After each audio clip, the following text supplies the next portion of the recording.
What is up, everybody? Welcome to another edition of Drive for Show, DFS for Dough here on Rotogrinders. We've got another golf tournament this week, the Farmers Insurance Open at Torrey Pines. I am Justin Van Zuiden, aka STL Cardinals 84, here to guide the ship for you over the next 45 minutes or so. And, we've got what many would consider kind of the kickoff of the PGA Tour season this week with Torrey Pines and, a well-known, renowned golf course this week. So I'll bring in my co-host, Mr. Derek Farnsworth, aka Notorious Noto. You ready to roll this week? What's going on? Yeah, ready to roll. Hate the Amex, man. What a waste of a tournament. But no, just kidding. I can't get it right. Those events where we have three courses, I just never have any success. And I didn't see the Hudson Swafford victory coming. I had a couple guys there at the top. I had Farner and a couple others, and then they kind of fell apart there on Sunday. So forgettable week for me, but we had some great football. That was a lot of fun to watch, and now we get one of the best tournaments of the year, at least of the start of the year. And then we get it starting tomorrow. So it starts Wednesday morning, and they're doing it so that they don't compete with the NFL, which I think brilliant by them. I think that's awesome, and it gives us another day to sweat. I guess helps the week go by a little faster. Yeah, it's got me confused on days. I keep forgetting what day of the week it is because golf starts tomorrow, and I don't know, it just throws me off a little bit. It is a smart strategy by the PGA Tour to do that, though. Why compete with the NFL when you don't have to, especially after those football games last week? So, good planning by them, and we'll see how the golf goes this week at what is generally a tougher course. But as for last week, I mean, I ended up with the 6-6 percentage, and granted there was only one round after the cut, but the 6-6 percentage was like 3%, and the 5-6 percentage was like 10%. And I had 7% 6-6 in 100 lineups and 31% 5-6, and I got like 45% of my buy-ins back after being way overweight on 5-6 and 6-6 lineups. So I just didn't have anybody at the top, man. It was just messed up leaderboard for the most part. You saw a few guys make runs on Sunday, but I didn't have any Swafford, and all the guys that were up there prior to Sunday, I didn't have any of them either. So I'm with you, Noto. Waste of a golf tournament, or whatever you said. And to make it even worse, my main man, Brian Harmon, comes in third. I mean, come on. I've been telling this guy for years. And we even had a listener, reach out to me and say, hey, it's Brian Harmon birthday week. Find out he was born 3 days before me, same year. So, and I still didn't play him. So yeah, that one hurt. So just got to play Harmon every week, I guess. Well, you say that though, and then he'll go back into one of his ruts, but he's streaky, maybe he's going to go on a roll now for about 10 tournaments in a row, like he did last year. So we shall see, but we got a much deeper field this week, more fun event, and a more challenging golf course. I mean, I don't know about you, but it seems like the last 20 tournaments have all been birdie fest headed back to the fall swing. Yeah, I'm excited to get a tougher tournament this week for sure. So we've got Torrey Pines. We've got two courses in play once again, the North Course and the South Course. The North Course Your golfers will just play one round on that course prior to the cut. And then that just helps with the limited daylight hours this time of year. And then the South course will host both rounds after the cut. So as usual, why don't you tell the people a little bit about the venue this week? Yeah, so I'll focus more on the South course because they will be playing it for the 3 rounds. Very long course, longest on the PGA Tour. It's a par 72, nearly 7,800 yards after the renovation they did before the U.S. Open. And it's going to be difficult. Each of the 3 of the last 4 years, it's been top 8 in difficulty. The fairways are tough to hit. The greens are tough to hit. Scrambling's difficult around these parts. And the greens, they're tricky. They're slow, but they are Poa grass. So a lot of golfers are going to be perplexed by why their balls are bouncing around the greens. The North course is a lot easier. It's a lot shorter. It actually features bent grass greens. So if you're looking at any putting splits, I'd maybe go with a bent Poa mix. And we don't have any shot link data from there, but for the most part, you want to be long off the tee here. You want to be good with your long irons. You want to be good around the greens, and you want to putt well. Basically, if you're like Jon Rahm, you should probably play well at Torrey Pines or Tiger Woods. He's got an excellent track record here as well. But yeah, I think a solid all-around game. Good tee to green never hurts. And this is one of those weeks where definitely looking for the bombers. You'll see a couple guys like Brandt Snedeker pop up with some good course history. But for me, it's all bombers. What about you? Yeah, I generally play the bomber angle here as well, though, it's worth noting that Reed and Leishman have won the last 2 years here. Is that right? Or at least 2 of the last 3. That three. is correct. Yeah. Yeah. So, again, if you got a lights out all around game or you bring the putter, you can contend. But generally over the years, we've seen the bombers be the better plays on these 2 tracks. And given how long the South course is, that's no surprise. So I'm with the tee to green angle, strokes gained off the tee and those sort of things more so than the putting or the around the green game this week as well. I'm with you. All right, well, let's get into it. We got a good field. Yeah, we got a really strong field this week. So it starts with Rahm at the top. There was some audio going around the social media about he got caught with a hot mic saying this is just a effing putting contest or something like that. Which, I mean, wasn't it strange that given that tournament and the field, like, what did he play last week for? Like, he had to know that's what was going to be going into it. Yeah, I don't know. I think he had won there before, so maybe he felt the obligation to go back. And he played a couple weeks before that. Maybe it was a week before that. So maybe he's just gearing up for this week. Well, let me tell you, Jordan Spieth and Bryson DeChambeau both won the John Deere Classic. And after their obligatory appearance the following year, none of them have ever felt the need to come back. So it might have been a sponsored thing with the Pro-Am. I don't know. Could be. And I mean, the Amex is probably a little more prestigious than the John Deere anyway. What do you mean? That's your I know it's my event, but it was so predictable the one year that Bryson won. He came back the next year. And of course, the John Deere is usually the week before the Open Championship. And so Bryson came back the next year. He was like 3 over through 8, and he withdrew with a back injury or something after like 8 or 9 holes. And he's never been seen again around the John Deere. So it's the way of the world when the young guns end up making it. They don't want to come there anymore. So that's generally the case with the Amex as well. But you saw Rahm there last week, and he wasn't happy.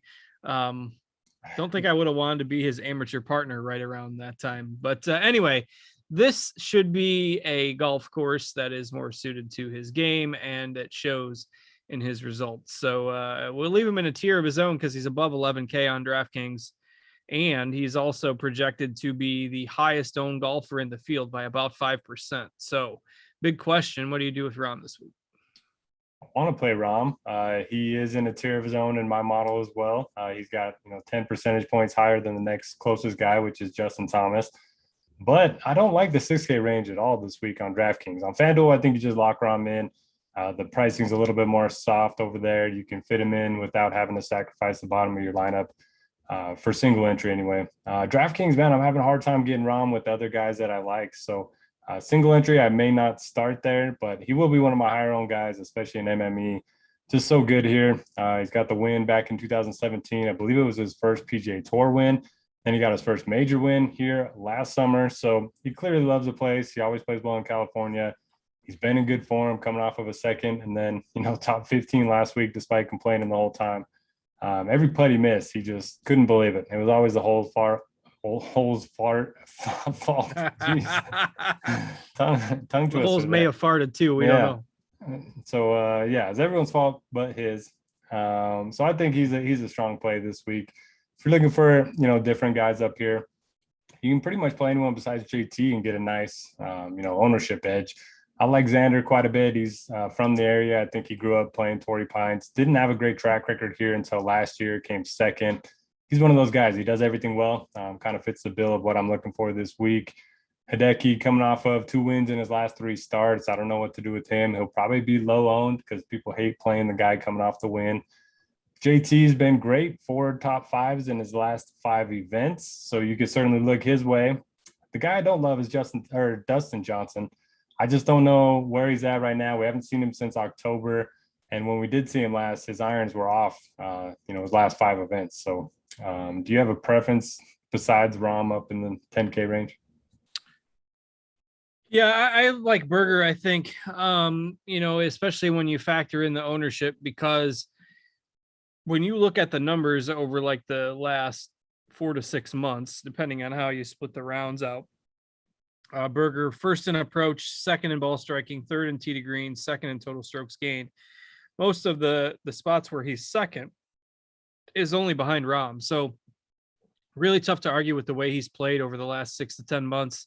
But the ownership is down because A, he's 10K, and B, he's missed a cut the last 2 times he's played here, and he doesn't play here too often. So I'm willing to buy into the fact that he's simply better all around on all surfaces now than he was, 3-4 years ago.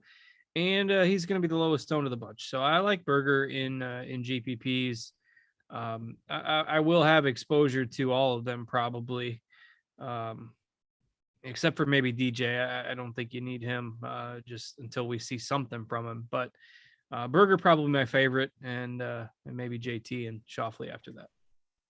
I like the Berger call. You mentioned it, like the course history isn't great, but he played well at the U.S. Open and just been so good lately. He also has a win at Pebble. So, yeah, I like Berger as a pivot too.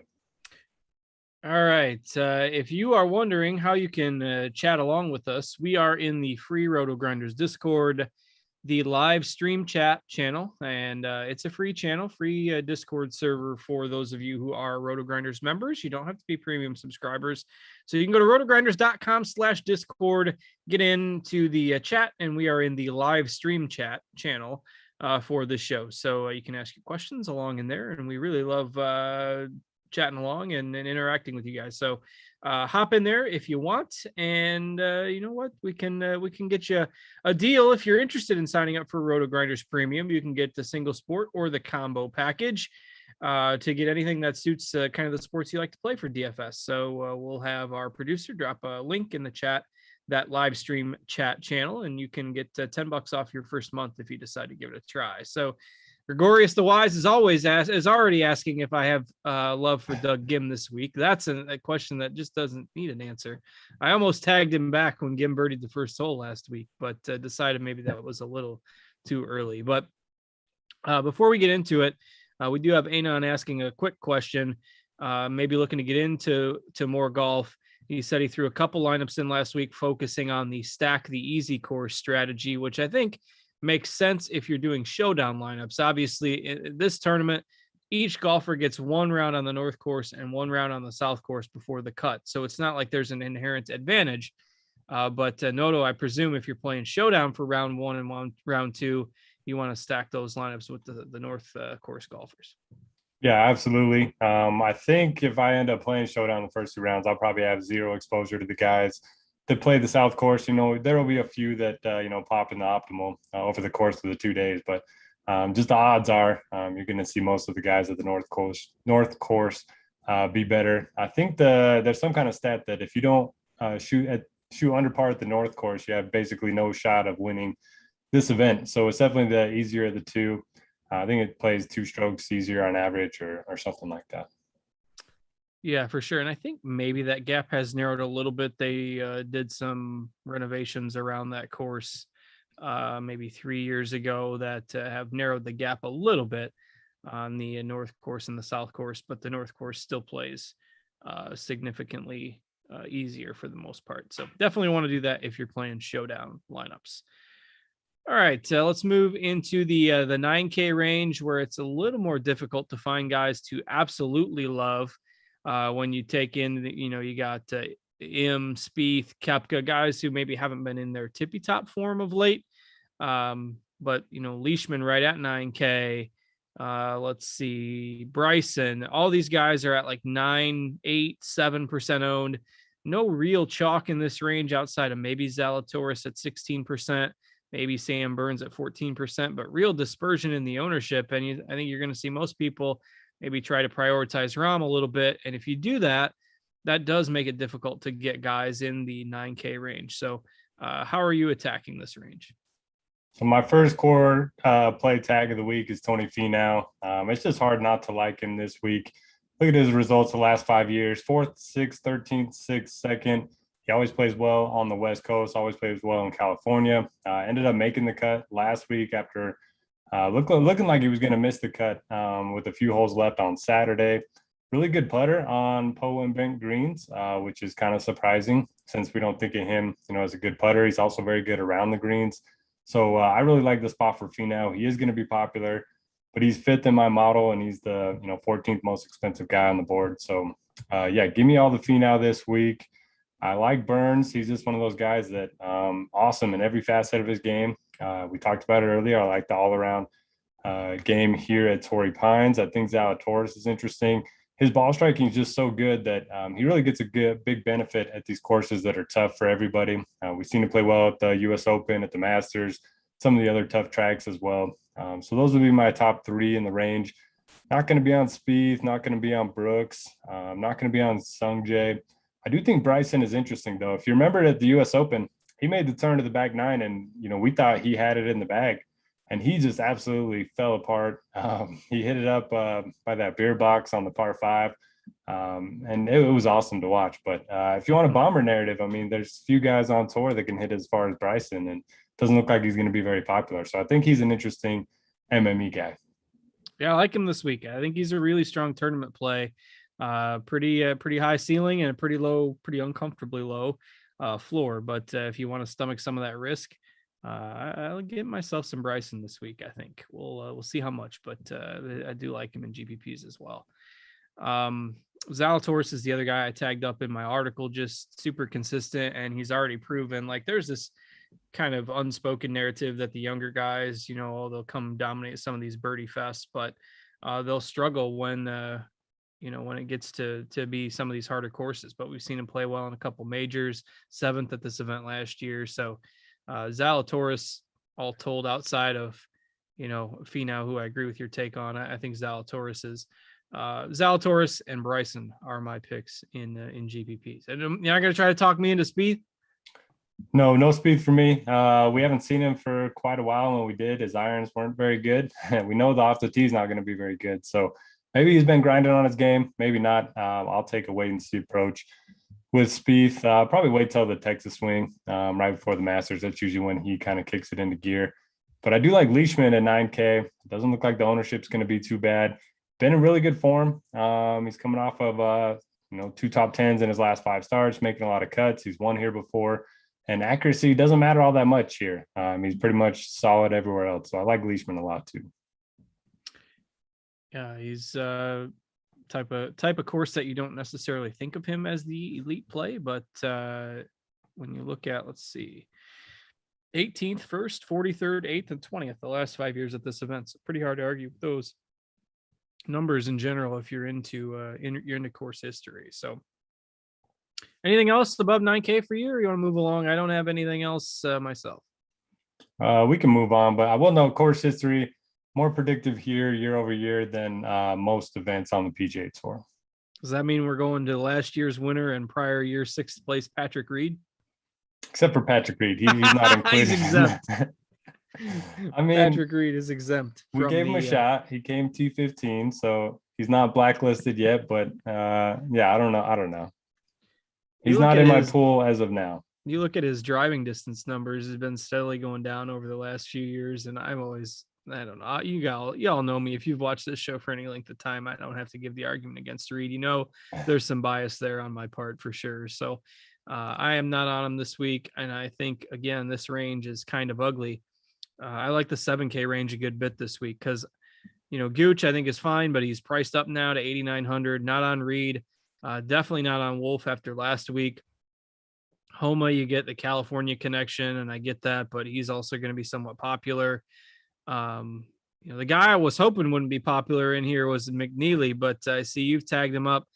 He grades out well in our expert rankings, and appears to be one of the more popular guys. So McNeely and Connors, I think, are the guys I like in here. But go ahead, I'll let you talk about this range and McNeely. It looks like you like. Yeah, I do like McNeely quite a bit. Grew up in California, went to Stanford, so very familiar with the area. He's typically better on driver heavy courses like this one. He's got a couple top 30s at this event. He's also got 4 straight top 30s on the PGA Tour, so kind of everything's going for him. He's a good putter on these type of greens as well. So yeah, I like McNeely. Don't mind him as an outright too. I saw him on FanDuel 70-1. He's 45 on DraftKings. So if you're looking for a bet, I don't mind that at 70-1. Play the top 5, top 10 angle too. Don't mind Wolf in MME, maybe just because I played him last week, so I kind of feel obligated to go back, but was in good form before kind of blowing up there last week. I think he was 6 over on the stadium course, and then he was pretty much out of it at that point. But he played well at the U.S. Open here last year. He also had a T21 in 2020. So I think he's interesting if he's not going to be popular. And then Ryan Palmer always plays well in January for whatever reason, always plays well at this event. 4 straight top 21 finishes, coming off of his best finish at the Sony T12. I think it was the best finish in like 8 months. So rounding into form, always plays this event well. He's going to be popular, but I think he's a pretty strong option at 81. I mentioned in my article that Ryan Palmer will always give you a good cut sweat if he's guaranteed to straddle the line of the water on the 18th hole on his 36th hole of the tournament. If he's 1 stroke above the cut line, or if he's 1 stroke behind, to give you a birdie look to 10-footer to make the cut. The sweat equity is very strong with Ryan Palmer, and that is the true indication that the PGA Tour season is back, when we can talk about Ryan Palmer being on the cut line. So all in Ryan Palmer. There's only one water hazard, and it is on 18. So he will find it. So if he's playing, if he starts on the front 9 on the South course on Friday, watch out. We are going to look at that right now just to see if karma happens. Oh my God, he does. He's playing the North course tomorrow and starting on the back. He's playing the South course Friday, starting on the front. And the rest is history. If this truly happens, it will be the most glorious moment. Well, it won't, because he's going to be in some of my lineups, but we'll at least have a clip to look back on. But I don't love a whole lot else in the 8K range. You got to take on anybody else other than the ones you just mentioned. Not really. I like Gooch more on short courses. I like Zuiden more on short courses. I think Connors is interesting. Missed the cut last week, but such a good ball striker. I worry about his around the green, but he's going to be hitting more greens than most. So I like your take there. Yeah, he should be able to give himself some looks, and under 10%. That hasn't happened. We haven't seen him under 10% in quite a while. So like that angle in GPPs. All right, let's dig down into the 7K range a little bit. And again, if you got questions, drop them in the live stream chat on our Rotogrinders free Discord server, rotogrinders.com/Discord. We're in the live stream chat channel if you want to chat along with us. We dig into the 7Ks, and I mean, Justin Rose was a non-discussion, almost a guy that was just an afterthought for DFS purposes for almost a full year. And now all of a sudden he's gaining some steam again. And it looks like you got him tagged up this week as maybe a tournament play. So your take on old Rosie there at 7,900. Yeah. So this is similar to the Reed situation. He and I have never gotten along. He cost me the DraftKings World Golf Championship one year. Not that I'm bitter. But hey, it's a new year, so we'll give him one shot. But no, he's made 9 straight cuts worldwide. A few of them were in Europe. He's got a couple top 10s during that stretch. Great track record here. He did miss a cut at the U.S. Open, and he did miss a cut in 2020. But before that, win, an 8th and a 4th, and he's rounding into form. So maybe this is the year that he kind of gets it going a little bit. So I like him as a tournament play. I like Francesco Molinari. Shout out to my friend, said that he was grinding hard out there at Riviera, and then we saw him last week pop in the top 10. So perhaps he's also trending. I heard on the broadcast last week that he's got a new swing coach. I can't remember who it was, but it was a really good golfer, the same coach. So they're just simplifying his golf swing. It sounds like he was top 10 here last year as well. So I think he's interesting at 7,600. Other options, Keegan Bradley. I mean, I'll always play a little bit of him, but I think the upside's a little bit limited given his, putting woes, but still he's got a pretty good track record here. At this price, you don't really need, a top 10 for him to pay that off. And then Luke List is going to be popular, but I think he makes a lot of sense as well. Another guy that's in good form and has good course history. That's kind of hard to get away from. Jason Day. What about Jason Day? Finally made a cut. Bomber course. You have mentioned Justin Rose, Francesco Molinari, and Jason Day in the last 2 minutes. What year is this? It's the year of the veterans. Also been playing a lot of Charles Howell. So yeah, I am not on Day. I can get behind right now. I think I've got my pool pretty much cleaned up, and I've got Rose in it. I've got Molinari in it. I'm gonna stop short of Day, I think. I don't have Day either, but he did. I was just scrolling through the names. And I was like, well, I mentioned all the other old guys, so make it the trifecta. Put it on the all veteran lineup if you want. But yeah, I don't mind Molinari. I don't mind Rose, but Day, I'm out this week, I think. What about Tringali? Yeah, I mean, this range, I think, is what's going to make or break lineups this week. You look at Tringali, was another one that got off to a slow start last week, but I think he only missed a cut by one. When all was said and done, he was at -6 and the cut was -7. So it's not like he's horrible. So I like that. I mean, he was 9K or whatever a few weeks back. Now he's 7,600. I think you can go back there. Neiman's another one that was some potential upside at 7,700. You mentioned Molinari. If you're playing the bomber angle, I mean, List is going to get some attention this week. Aaron Wise has started to show a little more consistency. I think there's real strong options in here. Keegan's an option, and that's probably more guys than I mentioned in the 8 and 9K range together that I think at this salary, I don't think their ceilings are that much lower than some of the, the guys priced above them. Yeah. And if you want a super dark horse, Mackenzie Hughes. So if you remember, he was in contention at the US Open and he hit into the tree on that par 3 and they lost his ball. I don't know if you remember that. And he kind of fell apart. I think it was on 10 or 11 or something. So he was right there on Sunday. He's actually made 12 straight cuts. He's gotten a lot longer off the tee over the last year or so.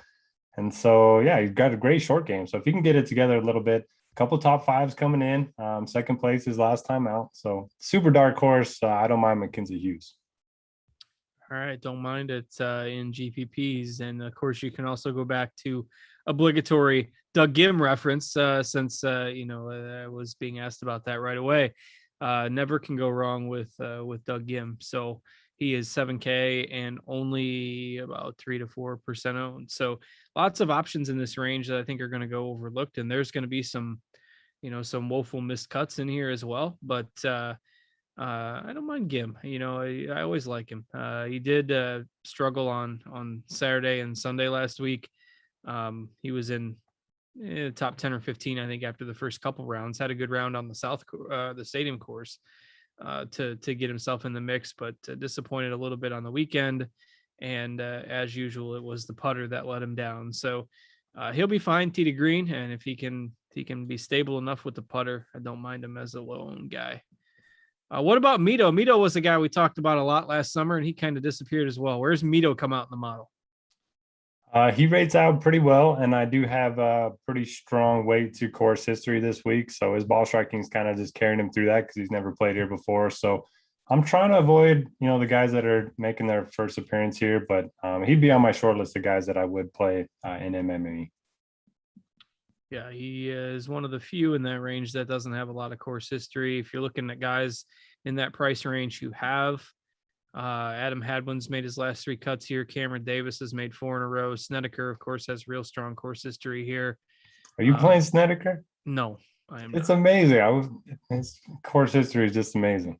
It is amazing. And he 1 year, like you, not bitter about the World Championship. I am also not bitter about the the year where the weather turned to absolute crap at this tournament on Sunday, and all of my guys went backwards, and Snedeker like shot 3 under or something like that. It was the most ridiculous round in those conditions that you'll ever see. And had it not cost me money, I'd be, would have been amazed by it. But I was like 20 points clear for 100K. And I just watched I think I scored negative points that day. I don't even think I ended up finishing in like the top 20 of whatever contest that was. So I'm still spurned by that from Snedeker. So he was one of the few that finished on Sunday. He finished like 3 hours before the leaders. Yeah, the he leaders finished had to go before the back weather on Monday. got bad. The leaders had to go back out on Monday, and it was even worse conditions. Yeah, it was awful. And the suspension to Monday, and when I already knew it was, slipping away, it was just it postponed the disappointment another day, and it was brutal. All thanks to Snedeker shooting 3 under on a round where guys were shooting like 5 over, 6 over, 7 over par, and down with the ship. But that's okay. We always remember the L's, and that's one that I'll definitely remember just because of how bad the weather was. Not expecting that this week though, for sure. Anything else above 7K that catches your eye? I'll go back to Johnny Vegas. Let me down last week. Another guy that got off to a really slow start. Got within the cut line on Saturday, and then I think he doubled second to last hole or something. He's third in this field in driving distance, and he plays here all the time. Mixed course history, but I'll play the bomber angle there. And then I like Gary Woodland. I know he's been so hit or miss, but if you want a guy that has top 10 upside at a course that he feels very comfortable at, I think he makes some sense at 7,300. All right. Also, don't forget to check out Prize Picks. You can go to prizepicks.com or download their app. Use promo code Grinders with your first deposit on Prize Picks. Get 100% bonus up to $100. They don't have the finishing positions up for this week, and maybe they're not going to post that given the early start. But they do have some interesting props on birdies are better in the first round and greens in regulation in the first round. And those are the ones I like because you've got the North Course guys. They did bump them up a little bit, but not a whole lot. So like the over-unders for a lot of these guys are, say, 12 greens in regulation on the North Course. I think that's definitely doable. So you can get guys like Berger or Schauffele or Im at like 12.5. Greens in regulation, and take the over on some of those guys on the North Course. Not expected to be a lot of wind tomorrow, and I think you'll see these guys hit plenty of greens. So check them out. They offer, you can get greens in regulation, you can get fairways hit, you can get birdies are better, you can get total fantasy points, and a whole bunch of different sports in addition to golf as well. So check that out at prizepicks.com. All right. Let's see. Don't forget about Ricky. Gregorius the Wise says, don't forget about Ricky. You did not mention Ricky in your string of veterans there. We did not. Man, I just feel so bad for him. It's not happening. I want him to play well. We're He's all rooting for him. But I just can't put any more money on him. I've tried. So I'll be rooting for him. And if he wins, I'll be happy that he's only, 1% on. All right, let's start digging into the values here. And again, you can get a lot of guys in that 7K range, so you don't need to dig super deep into the punt level plays. But who's popping out for you under 7K this week? Well, nobody really. I don't like anybody in the 6K range other than Taylor Pendrith, just because he's so long off the tee. Did miss another cut last week, but it was right on the number. So I'll go back to him. I know he hasn't played the course before. Bramlett does rate out pretty well. He does have 2 made cuts here, 45th and an 18th the last 2 years. So I think you could look at him. He's a really bad putter. And that's about it for me. I mean, I hope you have some more. The other guy I forgot to mention, Patrick Rogers at 7,100. Anytime he's in California, anytime he's on a driver heavy course, that's when I play him, and tends to work out pretty good. I've got 3 guys under 7K in my player pool right now. The first one is Svensson. So Svensson, I think, is a really interesting case. And this is something that we talk about quite often on this show. The guy, so what was Svensson, like 7th a couple weeks ago? And then if you look at last week, I'm pulling up last week's I think he was leaderboard. 7th before the final round. Yeah, so Svensson started 69, 67, 68. So he was tied for 7th before the final round. If he would have played reasonably well on Sunday, Svensson would be staring at back-to-back top 10s right now. And how highly owned would Svensson be at 6,900 with back-to-back top 10s? He'd be the highest owned, punt play for sure. Or he wouldn't be priced at 6,900. He wouldn't have the odds that he has, however you want to look at it. Instead, he made a triple and 4 bogeys on Sunday and lost a stroke and a half putting. And so he dropped from, top 10 contention to 49th, which whatever, it happens. I mean, everybody's entitled to one bad round, particularly on that stadium course there. And, with not for that, he could be looking at back-to-back top 10s. So Svensson, and he's only 4% compared to 15 or 20 or whatever he would be. So Svensson, I do like. And the guy I really like this week is Bramlett. And he's not quite as sneaky as I originally thought. But this is a talented guy, horrible during the fall swing. But you look at his numbers to start the new year. It's been better, 20th, 33rd in his first 2 starts. And just the talent never went anywhere. I don't know if it's fatigue at the end of last year or whatever, but he's another guy who was in the mix for a top 10 last week, faded a bit on Sunday, just couldn't get enough putts to drop and ended up finishing 33rd. So he's a guy that I like. And also he does have some history here, 45th and 18th in 2 trips. And with the, his game maybe starting to turn around, I like him a little bit. And then, Kazire at low ownership on a difficult course. I'll take some shots on him in GPPs as well. Don't have a real strong take there, but he would be my 3rd option under 7K. So they sell you on any of those. Yeah, I agree on Bramlett. And then love the Svensson call. I bumped him up just now in my model. Yeah, you mentioned it. If he would have been a little bit better on Sunday, he'd be super popular. He was a guy with a really good pedigree coming out of college. And he's played here before too. He played here in 2019, made the cut. So I like the guys that have at least seen the course before. So yeah, I definitely agree on that one. Perfect. Well, anybody else last minute golfer of the week? Otherwise, I think we're pretty well through it. Yeah, I think we're good. Pick a winner for us. Pick a winner. Let's go. My wallet is probably better off if it's Berger, but I'll go Zalatoris. Why not? Love it. That'd be a great spot for his first win. Unless he does it at the Masters, that'll be a better spot. That would be a good spot. The Masters would be a solid spot for anybody's first win. You got any? Who's the long shot bet? If somebody's looking at, I think you gave one earlier that was like 70 on FanDuel. Forget who that was though. Yeah, I like the McNeely on FanDuel. Just seems like a bad price. He's like 45 to 50 most books, and yeah, I think he's got some upside. Just whether he can close the door, we'll see. Well, it's a loaded field, so it should be a lot of fun to watch. And get the final round on Saturday, get the golf through before the football starts on Sunday. You don't have to flip back and forth. It should be a lot of fun. So with that, we've got Noto's other favorite Pro-Am event next week, the AT&T Pebble Beach. So Noto will be anxiously, he's probably already starting to build lineups for that one. I'm coming down with something. I don't think I can make next week's show. Noto's coming down with COVID. Joking, of course. Now I'll feel terrible if you actually do end up getting sick or something. But I might not believe you if you do. We've got a catch 22 exactly on our hands. All right, so we've got the Pebble Beach Pro-Am next week we've got the Waste Management Phoenix Open. There's an event everybody can get behind, even Noto. The week after that, and then the Genesis at Riviera. So we really start to rev up into the spring season with the Honda, the Arnold Palmer, and the Players Championship in March. So should be a lot of fun the weeks ahead. And as football season ends, you start to see the golf prize pools get bigger and bigger. So with that, we'll call it a night. Thanks to everybody for watching. Thanks to Noto for joining me. Thanks to Steve for producing behind the scenes. We appreciate y'all hanging out with us, and we will catch you next week. Good luck, everybody.